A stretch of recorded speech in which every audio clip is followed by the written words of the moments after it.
What's going on, y'all? Just want to do a quick video just to give you some huge Denver Nuggets updates that honestly, they're going to make a big difference for the next couple of weeks and potentially for the rest of this era. I mean, this is a time where we've talked about this, where the Nuggets are in a situation where Nikola Jokic is having perhaps the best start to an NBA season ever. The situation that they're facing right now is that they're 14-10.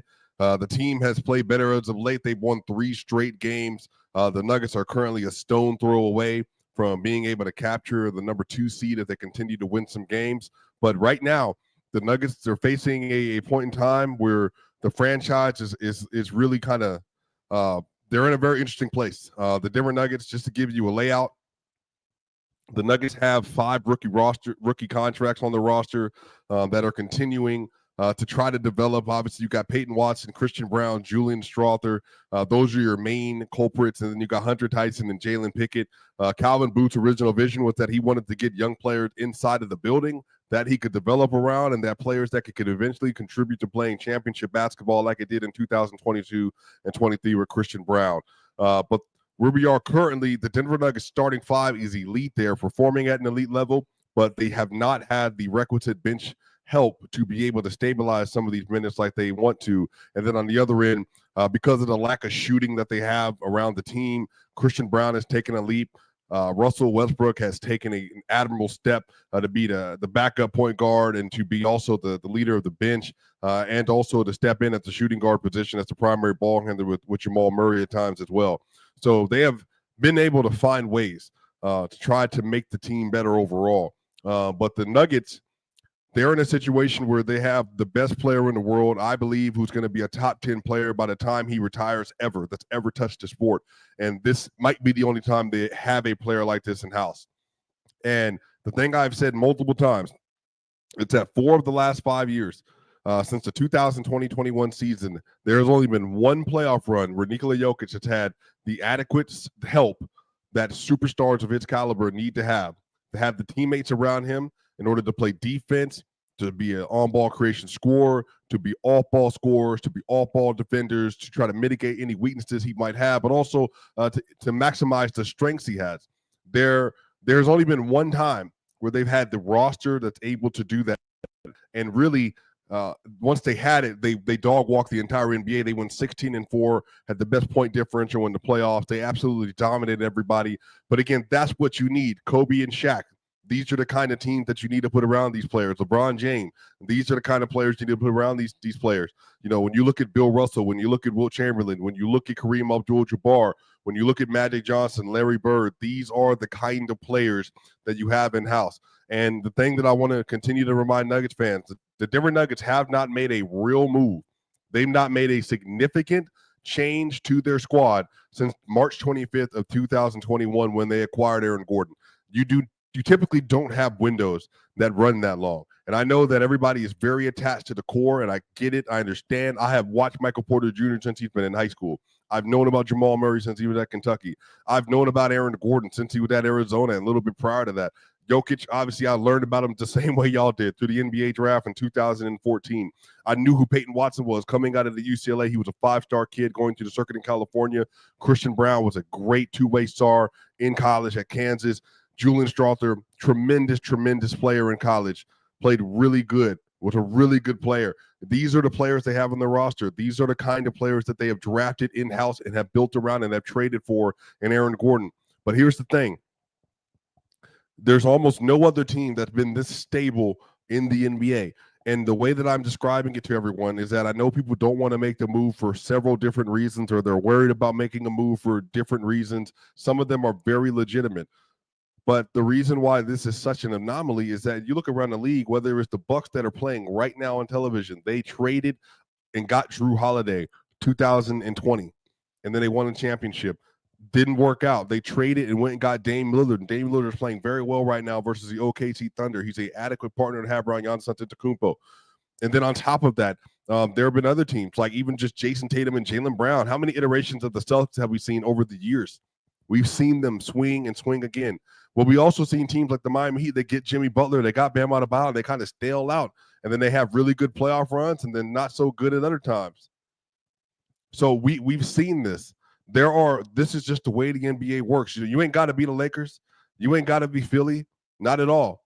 But what you want to do is try to find ways where you can continue to maximize your roster and get better on a year by year basis. And obviously that's very difficult to do. You don't want to force anything, but this is what I'm telling you. I just want to get you prepared. Just factually. The only other time that I can think about where you had like years of a run, and I said this on Twitter a little bit earlier, the years of a run where you had a core four locked in place with no changes like this, and with players that are kind of, I think, on the similar like star tier, is going to be the Detroit Pistons in the middle of the 2000s. But again, they went to multiple back-to-back Eastern Conference Finals. They went to 2 titles.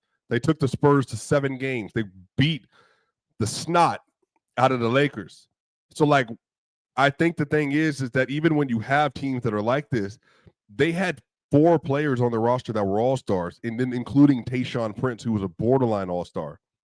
So I think that people have grown very, very comfortable with what the Nuggets have because we all have an affinity for them. But again, you don't find players like Jokic historically. They don't grow on trees. And unless you're the Lakers or you're Boston, you don't get players like that every other generation. That's just not the way it works for several different reasons. And so the question is how does the front office and Calvin Booth, how do they maximize this all-time great talent they have? They have a player that I believe is going to win MVP again this year. I believe that he's going to be they're going to be at the top of the league again. I believe he's going to be a top 10 all-time player. I think Jamal Murray is rounding into form. I think AG is there. I think they got good pieces on the roster. But the question is, when you're a front office member, you have to ask yourself, am I doing enough to maximize the window of the all-time great player I have in my room? Because that's what your legacy is going to be. And if you ask me, I gave y'all my thoughts on this going into the season, that I thought that the way they were doing this with all these young rosters is just very backwards. That's just not how typically you build elite teams around players like this. And you got players on the roster that athletically don't fit. You don't have a lot of shooting. You're last in three-point rate. Like, what are we doing? Like, you're basically saying, Jokic, go be great, go be dominant, and then everybody kind of work around that. But instead of finding ways that, you know what, you need to figure out a real way to stagger your unit. That way, when Jokic is off the court, you can actually win those minutes, and you don't got to worry about being minus 12, minus 14, minus 8, especially in the playoffs. You want to be able to maximize those minutes when Jokic is on the court, and also to try to find a way to stabilize when he's not. So these are all things that the Nuggets have had to try to wonder about and face over the last couple of years. And so the question you have to ask yourself is, how do we get there? And so that's where we get to this. So this is from The Athletic. This is from Tony Jones, who is a great beat writer for the Denver Nuggets and for the Utah Jazz. Does a stupendous job. He's amazing at what he does. And Sam Amick, who's also great at what he does. The Nuggets are searching for offensive help via trade. They are eyeing Bulls Zach Lavine per sources. As of Tuesday night, Nikola Jokic is on pace to become just the 3rd player in NBA history to average triple-double for the season. It will go down as one of the best individual seasons in NBA history, and a season that will surely catapult Jokic into the realm of greats who have played this game. So again, I gave you the leeway. I gave you the context. This is why it's happening. With the NBA's trade window this past weekend and with a trade deadline less than 2 months away, the Nuggets are canvassing the league in pursuit of a player who can offer significant help offensively, league sources tell The Athletic. As a result, the Nuggets have either expressed interest in or had a preliminary trade discussion on the following players: Chicago's Zach Lavine, Washington's Jordan Poole, Utah's Jordan Clarkson, Atlanta's DeAndre Hunter, Brooklyn's Cam Johnson, or Washington's Jonas Valanciunas. League sources say the focus on Lavine in recent discussions is significant, with the Nuggets interested in the 29-year-old who's averaging 21.7 points, 4.4 rebounds, and 4.2 assists this season. Lavine, a 2-time All-Star, is owed $43 million this season, $45.9 million next season, and has a player option worth up to $48.9 million for the 2026-27 campaign.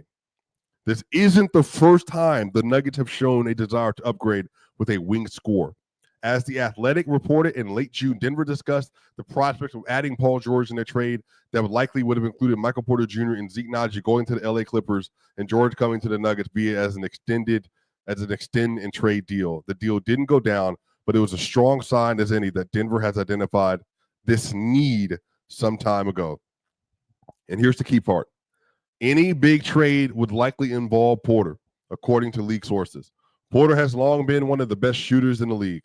This season, he has rounded into becoming an all-around scorer capable of impacting offense from all three levels. He's also gotten stronger and become more impactful defensively than he has in the past. Naji is also available, league sources say.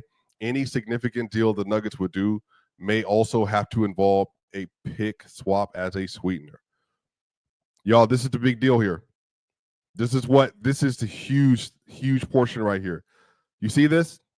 As a result, the Nuggets have either expressed interest in or have had preliminary trade discussions on the following players. Y'all, this is already in motion. This is already in motion. So this is why I want everybody to kind of just take a breath. Just take a breath. This is just where the NBA is. And again, I know that for me, again, as somebody who I have had long-standing feelings for Porter, I think he's an incredible player.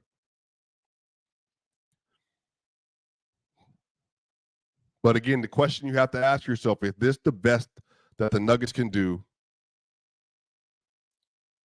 And are they doing what they can to maximize this window from Joker?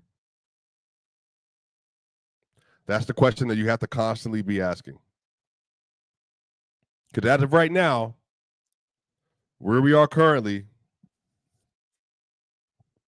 I don't know if people can really say that.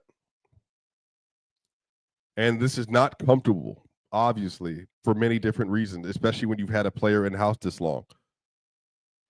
But the point of this show, y'all, I just want to prepare you. I want to prepare you.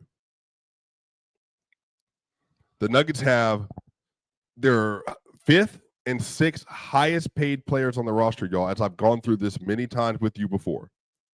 Their fifth and sixth highest paid player on the roster are Zeke Naji, who is absolutely unplayable, and Dario Saric, who is absolutely unplayable.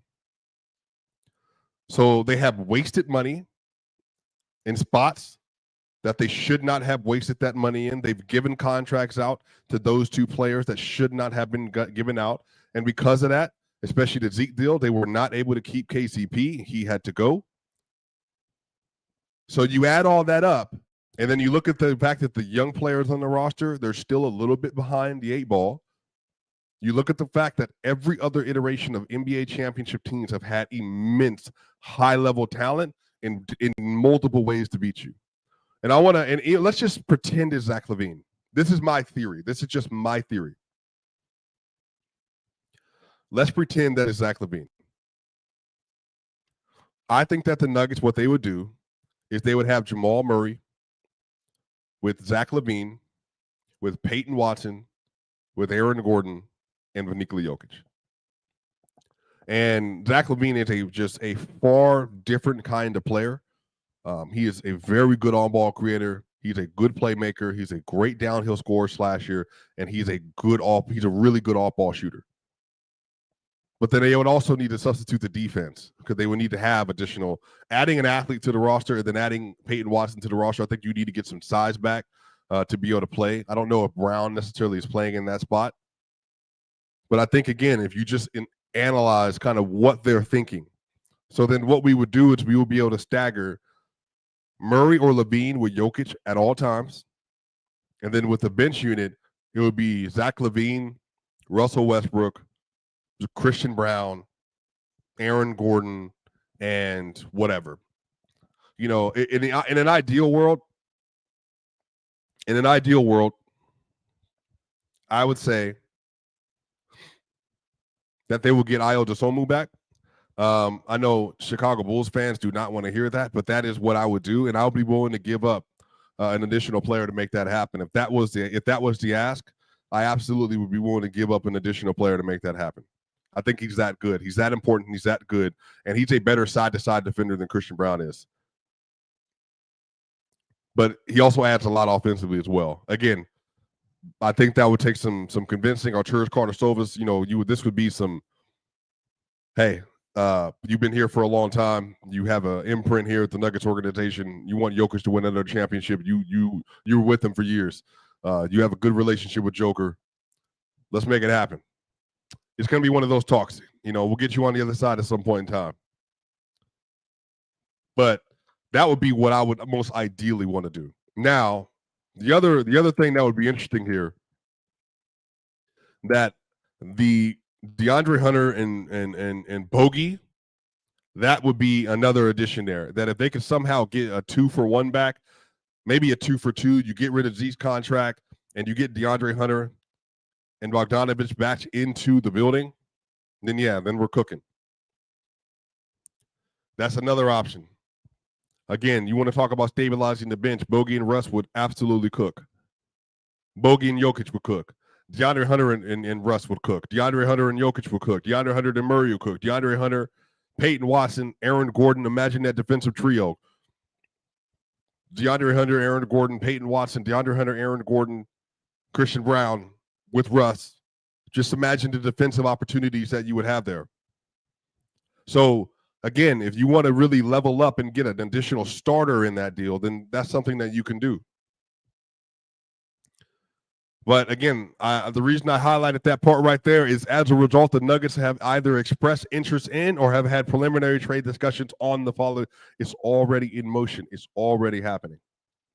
The question is, I said this on Locked On Nuggets, I think a week and a half ago, that based on where the team is right now, I do think Michael Porter Jr. is getting traded, and it has nothing to do with Porter. Porter has been excellent. I literally don't know a fan, like many fans or media members, that don't like Porter. Porter is excellent. Porter has been excellent in his role. He helped win a championship. He has 16 points and 13 rebounds in Game 5 of the NBA Finals. But again, the question is the way organizations work, it always goes back to the all-time great. It always goes back to the all-time great. Is this enough for the all-time great to have won 2 or 3 more championships in Denver? And if not, how do we make that happen?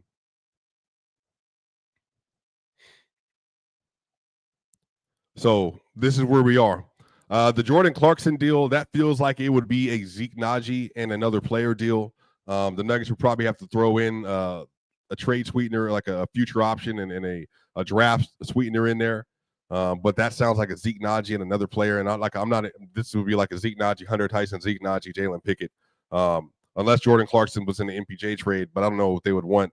I don't know who they would want back with Jordan. That wouldn't make any sense. Even getting like a John Collins or something like that just wouldn't make sense. So Jordan Poole also wouldn't make any sense unless they're getting 2 players back with Jordan Poole plus. Now, if they got like Jordan Poole and Bilal Coulibaly, then all right, well, yeah, I mean, yeah, we're having a whole we're having that conversation then. But even then, it's still like you have a lot of stuff to think about there. Jonas Valanciunas, that would be a Zeke Naji trade. I'm laying out this is how this would work. I'm telling you that this is how things would work. You're not getting Porter in a Jonas trade unless there's Jonas and something significant in it. So it would be Zeke Naji. You're not getting even the Jordan Poole trade. Like you still wouldn't do that unless you're getting something else included in that. Brooklyn's Cam Johnson. That would be interesting. Cam Johnson, Dorian Finney-Smith, I know has been a dream for a lot of people. I don't know exactly how the rules would work with a deal like that.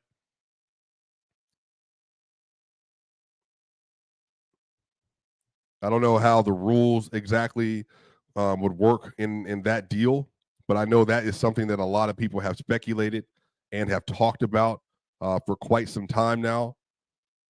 Let's see here.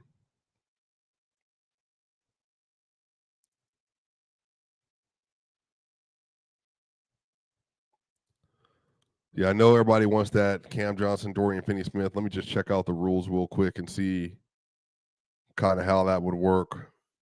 Dorian Finney-Smith, Cam Johnson, Michael Porter Jr., and then add Zeke Naji in there. So that's a trade you can do. So legally, it looks like the Denver Nuggets, they could ostensibly trade Cam Johnson and Dorian Finney-Smith for Michael Porter Jr. and Zeke Naji. That is a trade that works in the trade system. So then Cam Johnson gets inserted into the lineup, and you get Dorian Finney-Smith coming off the bench. And again, like if you're basically getting 2 starters back in that deal, then yes, and you're getting off Zeke contract. So if you're looking for 2-for-2s that work, then yes, then it's going to be something along the lines with DeAndre Hunter and Bogey for Porter and Zeke, or Cam Johnson and Dorian Finney-Smith for Porter and Zeke. That's about where you are. And both of those trades, I believe, work in the trade machine as well. And then, like I said, the Zach Lavine trade, that's going to have to be Zeke Naji and Michael Porter Jr., Zach Lavine, and something else coming back into it. Let me see here. Chicago, Denver, Michael Porter, Zeke Naji.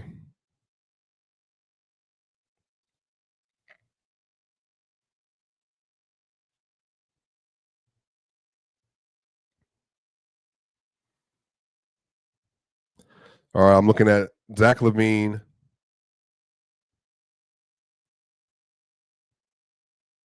Yeah, so the Nuggets would be over the luxury tax threshold. So they would have to add something else into that deal in order to make that trade work with Chicago. Let's see if they added. I mean, honestly, in that deal, well, so if the Nuggets, if they made a trade with something like Porter, Zeke, and Julian Strawther for Iowa and Zach Lavine, that's another opportunity where something like that would work. But again, I don't know what they're going to have to do for that, but there's definitely some adjustments to be made. But overall, y'all, I just wanted to at least address this. That way people could kind of just get some insight on where we are. Some of you might not have access to The Athletic. And so, Tony Jones and Sam Amick are the ones that broke that news first. But this is where we are, you all. I know that this is something that is not the most comfortable thing for some Denver Nuggets fans. But again, I'm sorry to say that this is just the way the NBA is. You got an all-time great player. You got to maximize that window. It is literally unprecedented for an MVP at 29 years old to never have played next to another player that's been an all-star during that tenure. It's never happened before. It's never happened. And right now, the only amalgamous player that I can think that's similar to Joker is Hakeem Olajuwon. And Hakeem won 2 titles when Jordan wasn't in the league, went to the NBA Finals in '86. And I think if Hakeem had gotten the roster around him that he deserved, Hakeem could be near the GOAT this conversation. That's how good he was. But because he didn't win enough, because I think Houston, for different reasons, for several different years, were kind of they were just making decisions that were not working, and they were being a little lackadaisical in some ways. They got really good. They got Vernon Maxwell and Robert Horry and Sam Cassell. Then they eventually got Clyde Drexler for that last championship, who was really good over the course of that year. But if you want this situation to be where Joker is able to win 2 or 3 more titles, you want the Nuggets to win 2 or 3 more titles, you want to see these all-time great discussions, you want to maximize this window where you might have Jokic at this level for 5 more years. Let's say this is year 5 more years, Jokic playing like this, you have to do what you got to do to win as many championships over the course of that period as you can. Because you know what? Unfortunately, you never know when you'll see it again. But y'all, let me know what y'all think in the comment section, man. How do you feel? The Denver Nuggets, it says, have already engaged in preliminary discussions around trades.